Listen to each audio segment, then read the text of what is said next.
So, you want to up your yarn game, but the last time you went to the crafting aisle, this happened? Pick me! Pick me! Pick me! No, pick me.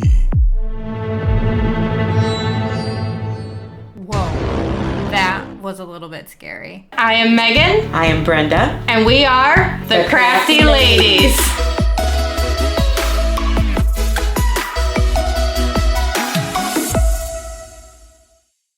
Today, we are going to talk over some of the basics of crafting yarn craft, like knitting and crocheting. We're going to go over things that we've learned in our journey. If you like what you hear, please make sure you hit that subscribe button and leave a comment for things that you would like to see in future episodes. We have a lot of ideas, so please hit that notify bell so that you know when the next episodes come out. Now we're going to talk about some basic tools for getting started for yarn crafting, so especially those who are going into knitting or crocheting. These are your knitting needles. Now Mom and I are crocheters by trade, so we're going to be learning alongside you when we go for knitting. Mom does know some basic knitting skills, so she's going to teach me, and then together we are going to move our skills forward.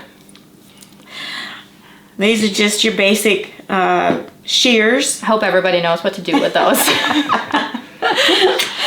This is it looks like a knitting needle, but I use it for my crocheting to make broomstick lace. It is not a vampire stake, so let's just make that clear right now. It is for crafting. Then we've got the crochet hooks. So again, Mom and I are very familiar with these.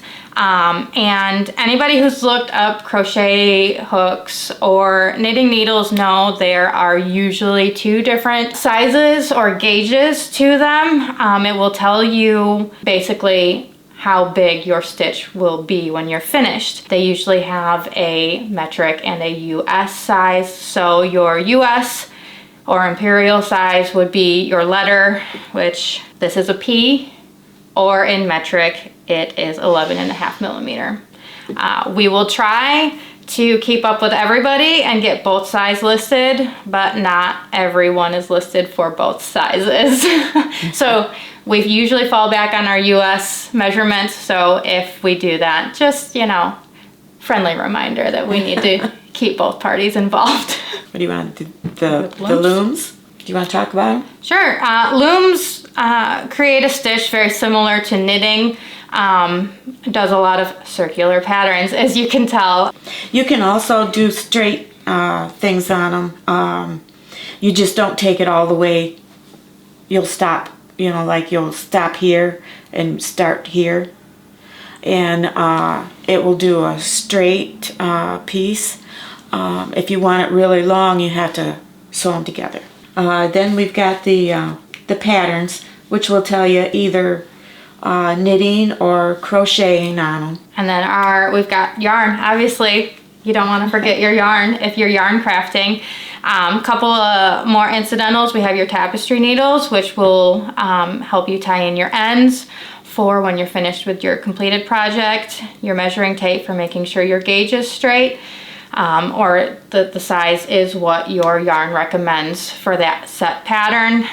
And then this ring is a yarn feed. I myself have a problem with keeping my tension set at a proper pressure, so it helps me keep the pressure appropriate for my project. So now we're going to just go over some useful tips and tricks that we have picked up over our time spent playing with crafts. So we want you to make sure that you're watching your patterns very closely. They will tell you whether they're based for crocheting or for knitting and what skill level they are designed for. So beginning, intermediate, or difficult. So watch very carefully when you pick up your patterns to make sure that you are finding a pattern for what you can do. When you get frustrated or tired or having difficulty with the pattern you're working with, just take some time. Either work on another secondary project that you have, just go watch some TV, just take some time away from it because crafting should be fun. If you're frustrated, you're not having fun. We do recommend when you're starting, when you are a newbie yarn crafter, not to use dark yarns, blacks, navies, dark purples. They're very difficult to differentiate where your individual stitches are when you don't know what you're looking at or for. Stick with brighter colors as often as you can until you get comfort. When you are looking at a project, make sure that you buy all of the yarn that your pattern tells you you need to buy all at once, especially if you're buying a yarn that is a sale or a clearance product or a seasonal product. The next time you go back to the store, that product may not be available. You may not get it again, so you may not finish your project. Yeah, I've had that happen. So make sure everything is bought on the first go around if at all possible. I like to keep a skein of yarn around when I'm starting out a new pattern. It just gives me something to practice with before I go buy more yarn for the whole pattern, because I want to know I can do the pattern before I invest in more yarn for it. You know, and most yarn crafts travel well. Throw it in a bag, and then if you're going on a road trip, take it with you. You're going to a soccer game, take it with you. You know, you've got time to kill, you should kill your crafts. Start with very straightforward and simple patterns, and same with your yarn. Start with simple yarns when you're first starting out. We use Red Heart a lot. It's a really nice yarn. And that way, if you start simple, you can complete a project, feel good about it, and as your abilities, your confidence raises, then you can move on to more difficult projects. We do recommend scanning the yarn aisles of your craft stores. A lot of them have free samples for patterns. Grab them, pick them up whenever you find them, because it just builds what you can create. Biggest tip for our newbie crafters: crafting is expensive, but it does not have to start that way. Check out your discount stores, Goodwill, Salvation Army, garage sales, estate sales.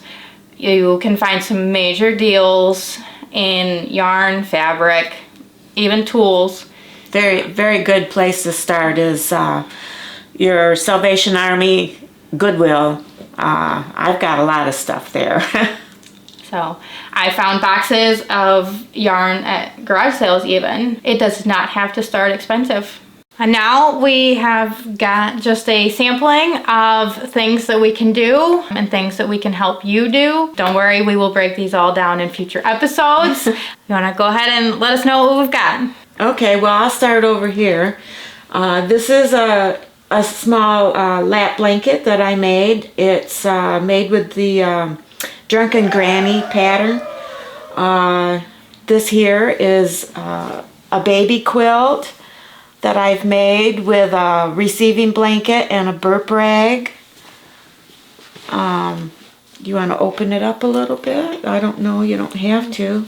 It's got the soft side and the flannel side. So then this here, I started this. It's I don't actually have a wedding for it yet, but it was something I saw and I thought, oh, I've got to try to do that. So it is a wedding bouquet. Yep, you can use it for a wedding bouquet. You can use it for a wreath, put on your door, whatever.